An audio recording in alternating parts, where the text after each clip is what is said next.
தேசிய இன விடுதலை களத்தில் தன்னுயிரிய இந்த மாவீரர்களுக்கு வீர வணக்கத்தை செலுத்தி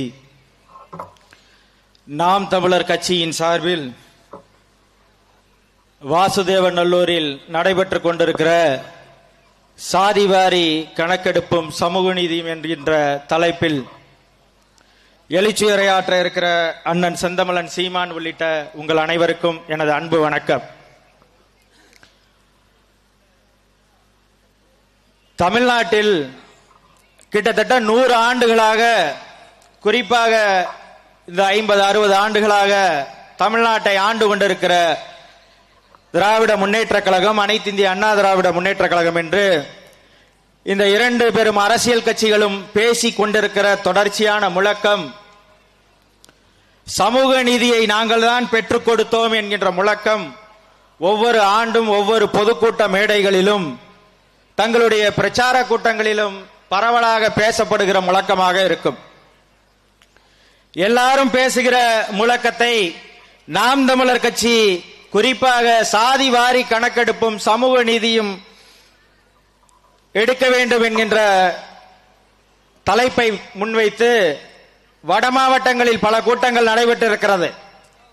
அதேபோல முதுகுளத்தூர் நகரில் சாதிவாரி கணக்கெடுப்பை மையப்படுத்தி ஒரு பெரிய பொதுக்கூட்டத்தை நாம் தமிழர் கட்சி நடத்தியது. அதேபோல மதுரையில தென் மாவட்டத்தில் நடைபெற்றது. தற்போது தென்காசி மாவட்டத்தில் வாசுதேவநல்லூரில் அதே தலைப்பில் அந்த பெரிய கூட்டத்தை நடத்தி கொண்டிருக்கிறது. ஆனால் வெறும் சமூக நீதி மட்டும் பேசுகிற திராவிட முன்னேற்ற கழகமும் அனைத்து இந்திய அண்ணா திராவிட முன்னேற்ற கழகமும் இதுவரை சாதிவாரி கணக்கெடுப்பை நடத்துவோம் என்று 2 பேரும் பேசல. காரணம் என்னவென்றால், தமிழ்நாட்டை இதுவரை ஆண்டவர்கள் யார் என்று பார்த்தீர்கள் என்றால் பட்டியலில் பார்த்திருப்போம். ஜெயலலிதா, கருணாநிதி, எம்ஜிஆர் என்று 3 பேர் தான் அடையாளங்களாக கடந்த 50-60 ஆண்டுகளாக இருக்கிறது. அதில் உங்களுக்கு தெரியும், கருணாநிதி அவர்கள் தெலுங்கர், ஜெயலலிதா அவர்கள் தன்னை கன்னட பாப்பாத்தி என்று சட்டமன்றத்திலேயே அறிவித்தவர். அதே போல எம்ஜி ராமச்சந்திரன் அவர்கள் உங்களுக்கு தெரியும், அவங்க அப்பா மலையாளத்தை சேர்ந்தவர், கேரளாவை சேர்ந்தவர். இந்த 3 தேசிய இனத்தை சார்ந்தவர்கள் தமிழ்நாட்டை ஆண்டு விட்டார்கள். தமிழ்நாட்டில் தமிழர்கள் ஆட்சியில் இல்லை என்கின்ற குறையை முன்வைத்து தமிழ்நாட்டை தமிழர்களே ஆளுவோம் என்கின்ற முழக்கத்தை முன்வைத்து நாம் தமிழர் கட்சி தொடர்ச்சியாக 15 ஆண்டுகளாக களத்தில் நின்று கொண்டிருக்கிறது. குறிப்பாக சாதிவாரி கணக்கெடுப்பை ஏன் எடுக்க வேண்டும் என்றால், அப்பொழுதுதான் எந்த மாவட்டத்தில் எந்த சாதி அதிகமாக இருக்கிறது. அதுல திராவிடம் பேசுறவர்கள் எல்லாம் என்ன சொல்றாங்கன்னா, நீங்க சாதிவாரி கணக்கெடுப்பு எடுத்தீங்கன்னா எல்லா சாதியும் பெருமிதம் கொள்ளும், எந்த சாதி அதிகமாக இருக்கிறதோ அந்த சாதி நாங்க தான் அதிகமா இருக்கிறோம், மற்ற சாதிக்கு குறைவா இருக்கிறீங்கன்னு சண்டை போடும் சொல்றாங்க. நாம் தமிழர் கட்சி அதை சொல்லவில்லை. யாருக்கு எவ்வளவு இருக்கிறதோ அதற்கான இடத்தை பகிர்ந்தளித்து கொடுத்து விடுங்கள் என்பதுதான் நாம் தமிழர் கட்சியோட முழக்கம். இட ஒதுக்கீடு அல்ல, இட பங்கீடு. கோனார் எவ்வளவு இருக்காரு, நாடார் எவ்வளவு இருக்காரு, செட்டியார் எவ்வளவு இருக்காரு, பிள்ளைமார் எவ்வளவு இருக்காரு, தேவேந்திர குல வேளாளர்கள் எவ்வளவு இருக்கிறாங்க, பறையர்கள் எவ்வளவு இருக்கிறாங்க, முக்குளத்தோர்ல கள்ளர் எவ்வளவு இருக்காரு, நாடார் எவ்வளவு இருக்கிறாரு, மறவர் எவ்வளவு இருக்கிறாரு, அகமுடியர் எவ்வளவு இருக்கிறார் என்று எல்லோரையும் எண்ணி கொடுங்கள், அதற்கு ஏற்ற இடஒதுக்கீட்டை கொடுங்கள், இட பங்கீட்டை கொடுங்கள் என்பதுதான் நாம் தமிழர் கட்சிக்கு வைக்கிற முழக்கம். சரி, இந்த சாதிவாரி கணக்கெடுப்பை தமிழ்நாட்டில் பேச மறுக்கிறார்கள். ஆனால் அருகாமையில் உள்ள ஆந்திரா சாதிவாரி கணக்கெடுப்பை எடுத்து வெளியிடாமல் வைத்திருக்கிறார். பீகாரிலே சாதிவாரி கணக்கெடுப்பு எடுக்கப்பட்டிருக்கிறது, ஆனால் வெளியிடப்படாமல் இருக்கிறது. ஆனால் தமிழ்நாட்டில் கணக்கெடுப்பு நடத்தப்பட்டதா என்றால் நடத்தப்பட்டது. இந்தியாவினுடைய விடுதலைக்கு முன்பாக 1935 எவ்வளவு மக்கள் தொகை இருக்கிறது என்று கணக்கெடுப்பு எடுத்தார்கள். அதுல எவ்வளவு பேர் இருக்கிறாங்கன்னு எடுக்கல, எந்த சாதி இருக்குன்னு எடுக்கல. அதே போல 2011 வரை சாதிவாரி கணக்கெடுப்பு எடுக்கப்படுகிறது என்றால் இல்லை. பட்டியல் சமூக மக்களுக்கு வகைப்படுத்துவதற்காக எவ்வளவு கூடியிருக்கிறாங்க, எவ்வளவு குறைந்திருக்கிறார்கள், அதுவும் குறிப்பாக பட்டியல் சமூகத்தில் இருக்கிற எல்லா சமூகங்களையும் அவர்கள் கணக்கெடுப்பு எடுத்து அவர்கள் பொருளாதாரத்தில் எவ்வளவு முன்னேறி இருக்கிறார்கள், வேலை வாய்ப்பில் எவ்வளவு முன்னேறி இருக்கிறார்கள், கல்வியில எவ்வளவு முன்னேறி இருக்கிறார்கள் என்பதை கணக்கெடுப்பதற்காக ஒவ்வொரு 10 ஆண்டுகளுக்கு ஒரு முறையும் மத்திய அரசு கணக்கெடுத்து வைத்திருக்குமான வெளியில விடாது. இவங்க இவ்வளவு சாதி இருக்கிறாங்கன்னு வெளியில விடாது.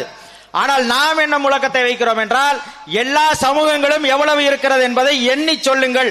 அப்பொழுதுதான் இந்த இட பங்களிப்பை சரியாக எல்லா சமூகங்களுக்கும் போய் சேர்ந்திருக்கிறதா என்பதை நாம் பார்க்க முடியும். அதற்காகத்தான் சாதிவாரி கணக்கெடுப்பை எடுக்கணும்னு சொல்றோம். சரி, சாதிவாரி கணக்கெடுப்பை தமிழ்நாடு அரசு ஏன் எடுக்க மறுக்கிறது என்ற கேள்வி இருக்கிறதுல, ஏன் எடுக்க மறுக்கிறது என்றால், நம்ம எவ்வளவு இருப்போம்னு தெரிஞ்சிரும்ன்றதுனால அவர்கள் எடுக்க மறுக்கிறார்கள். ஒரு புறம் அது இருக்கட்டும், ஆந்திராவில் எடுக்கிறாங்க, பீகாரில் எடுக்கிறாங்க. தமிழ்நாட்டில் ஏற்க மறுப்பதற்கு அவர்கள் பிற மொழியாளர்கள் இந்த மண்ணை ஆண்டு கொண்டிருக்கிறார்கள். அந்த சமூக மக்கள் எவ்வளவு குறைவாக இருக்கிறார்கள், ஆனால் இந்த நாட்டை ஆண்டு கொண்டிருக்கிறார்கள் என்ற கணக்கு வந்துவிடும் என்பதற்காக அவர்கள் எடுக்க மறுக்கிறார்கள் என்கின்ற குற்றச்சாட்டை நம்ம வைக்கிறோம். அவர்களும் எடுக்க மறுக்கிறார்கள். ஆனால் மகாராஷ்டிரா மாநிலத்தில் இருந்து ஒரு வழக்கு உச்சநீதிமன்றத்திலே தொடரப்பட்டது. என்ன தொடரப்பட்டதுன்னா, பிற்படுத்தப்பட்ட சமூகங்களாக இருக்கிற எல்லா சமூகங்களையும் கணக்கெடுத்து அரசு அறிவிக்க வேண்டும் என்று உச்சநீதிமன்றத்தில் 2021 ஆண்டு மகாராஷ்டிராவினுடைய அரசு உச்சநீதிமன்றத்திற்கு போகுது. மத்திய அரசு பிற்படுத்தப்பட்ட மக்களை எவ்வளவு எண்ணிக்கையில் இருக்கிறாங்க, எந்த சாதி எந்தெந்த எவ்வளவு இடத்துல இருக்கிறாங்கன்னு நீங்க எண்ணி சொல்லணும்னு அவங்க வழக்கு போடுறாங்க. ஆனால் மத்திய அரசு, தற்போது ஆண்டு கொண்டிருக்கிற மத்திய அரசு சொல்லுது, என்ன சொன்னாங்கன்னா, உச்சநீதிமன்றத்தில் அவங்க ஒரு மனு போடுறாங்க, பதில் சொல்லணும்ல, அதுக்கு ஒரு மனு போடுறாங்க. அந்த மனுவில் அவங்க சொல்றாங்க, இந்தியா முழுமைக்கும் கிட்டத்தட்ட 2430 சாதிகள் இருக்கிறது பிற்படுத்தப்பட்ட சமூகங்களிலே. மொத்தமாக கணக்கெடுத்து பார்த்தீர்கள் என்றால் 3500க்கும் அதிகமான சாதிகள் இருக்கிறது.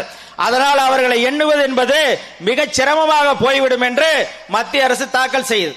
அதுல அதை மட்டும் தாக்கல் செய்யல, இன்னொன்னையும் தாக்கல் செய்யுது. என்ன தாக்கல் செய்யுதுன்னா, நாங்கள் சாதிவாரி கணக்கெடுப்பை செய்யும் என்ற இதுல என்ன சிக்கல் வருதுன்னா, ஒரு சமூகத்திற்கு ஒரு பெயர் இருக்கிறது, அந்த சமூகங்கள் வேறொரு பெயரிலே அழைக்கப்படுகிறார்கள். அதனால் சாதியாக இங்க எங்கே பதிவேட்டில் இருக்கிற சாதிகளின் பெயரை பதிவிடுவதில்லை, வேற சமூகத்தின் பெயரை பதிவிட வேண்டும் என்று மக்கள் சொல்கிறார்கள். இன்றைக்கு நடைமுறையில் அவர்கள் யாராக வாழ்ந்து கொண்டிருக்கிறார்களோ அந்த பெயரை பதிவிட வேண்டும் என்று சொல்கிறார்கள். அந்த சிக்கல் அரசுக்கு இருக்கிறது. ஏனென்றால் அரசினுடைய கெஜெட்ல போய் பாத்தீங்கன்னா, அரசினுடைய அரசிதழ்ல போய் பாத்தீங்கன்னா, நீங்க ஒன்னு சொல்லிட்டு இருப்பீங்க, ஆனா அவன் ஒரு கணக்கெடுத்து வச்சிருப்பான், இவங்கெல்லாம் இந்த சமூகம் என்று ஒரு கணக்கெடுத்து வைத்திருப்பார்கள். அந்த சமூகத்தில் தான் அவர் பதிவு செய்ய முடியும், பதிவு செய்ய வருகிறவர். அந்த பிரச்சனை இருக்கிறது, அதனால் நாங்க எடுக்க முடியாது என்று மத்திய அரசு சப்பை கட்டுது. ஏன்னா இதை எடுக்க கூடாது என்பதுதான் அவர்களுடைய நோக்கம்.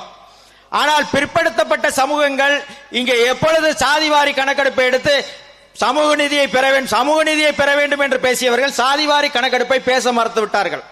ஏனென்றால் குறிப்பா திராவிடர்கள் தான் சமூக நீதியை பற்றி பேசிக்கொண்டே இருந்தவர்கள். அவர்கள் தமிழர் இல்லை என்பதற்காக சாதிவாரி கணக்கெடுப்பை முன்மொழியல. ஆனால் அதே போல 1915களில் விடுதலைக்கு முன்பாக பிராமணர் சமூகத்தை சார்ந்தவர்கள் தான் இங்கே அரசு வேலையிலே இருந்தார்கள். அரசு ஊழியர்களாக படித்தவர்களாக அதிகமாக இருந்தது பிராமண சமூகத்தை சார்ந்தவர்கள்.